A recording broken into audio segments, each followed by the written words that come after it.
اس دنیا کے اندر فرما بردار کو جو نعمتیں ملتی ہے وہ اللہ خوش ہو کر دیتا ہے، اور نافرمان کو جو نعمتیں ملتی ہے وہ اللہ ناراض ہو کر دیتا ہے۔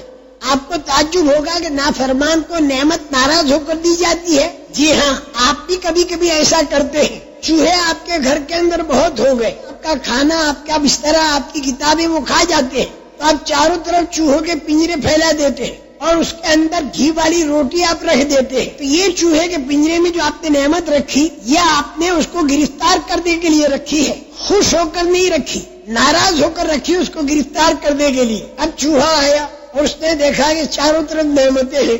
اب کوئی اس کو سمجھا دے کہ بھئی یہ نعمتیں دکھائی تو دے رہی ہیں، لیکن اس کے پیچھے بلائیں چھپی ہوئی ہے۔ پوچھتا کیا بلا ہے؟ نعمت تو دکھائی دے رہی ہے اور بلا دکھائی نہیں دیتی، کہ جب تو روٹی کا ٹکڑا یوں کھینچے گا تو تار ہٹے گا اور کھٹ کی آواز آئے گی اور تو اندر پھنس جائے گا، چاروں طرف دروازے تیرے نکلنے کے بند ہو جائیں گے، جیسے فرعون کے لیے چاروں طرف کے دروازے بند ہو گئے، جیسے قارون کے لیے چاروں طرف کے دروازے بند ہو گئے، جیسے ابو جہل کے جتھے کے لیے، اور جیسے قبیلے بنی غطفان کے لیے، اور جیسے قیصر اور کسریٰ کے لیے، اور آئندہ جا کر دجال کے لیے بھی چاروں طرف کے دروازے بند ہو جائیں گے، اور یاجوج ماجوج کے لیے بھی چاروں طرف کے دروازے بند ہو جائیں گے۔ تو اے چوہے، تیرے چاروں طرف کے دروازے بند ہو جائیں گے۔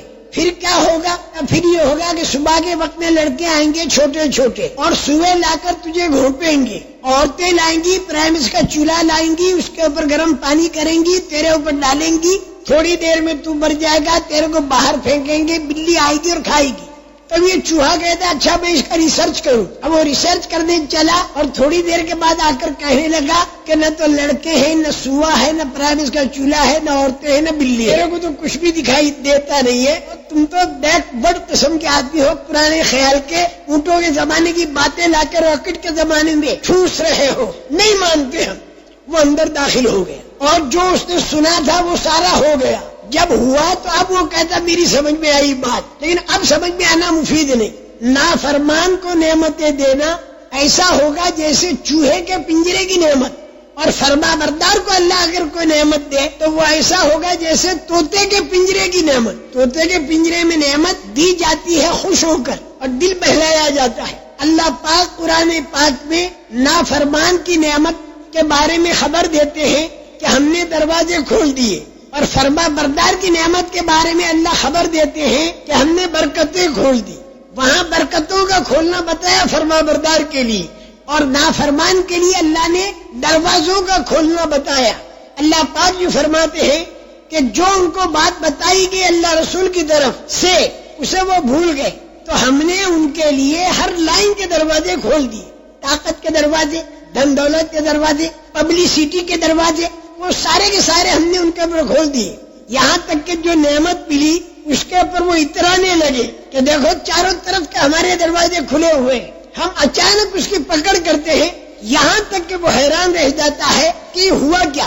لیکن فرما بردار کو جو نعمت دیتے ہیں اس کا نام اللہ تعالیٰ نے رکھا ہے برکات کا کھولنا۔ اگر بستیوں والے ایمان والے بن جائیں اور تقوی والے بن جائیں تو اللہ تعالیٰ یہ فرماتے ہیں کہ ہم ان کے لیے برکت کھولتے ہیں، آسمان سے بھی اور زمین سے بھی۔ میرے محترم دوستو، برکت کے اندر تین باتیں ہوتی ہیں۔ کبھی تو اللہ پاک آمدنی بڑھا دیتا ہے اور کبھی اللہ پاک آمدنی نہیں بڑھاتا، آمدنی تو اتنی ہی رہتی ہے، لیکن اللہ تعالیٰ اس میں کام سارے بنا دیتا ہے۔ اور کبھی اللہ تعالیٰ ایسا بھی کرتا ہے کہ آمدنی تو ہوتی نہیں لیکن اللہ اس کے کام دعا سے بنا دیتا ہے۔ یہ تین لائنیں برکت کی ہے۔ اگر آدمی ایمان والا اور تقوی والا بن جائے، اور سارے انبیاء کرام علیہ الصلوۃ والسلام کے قصے اسی کو بتا رہے ہیں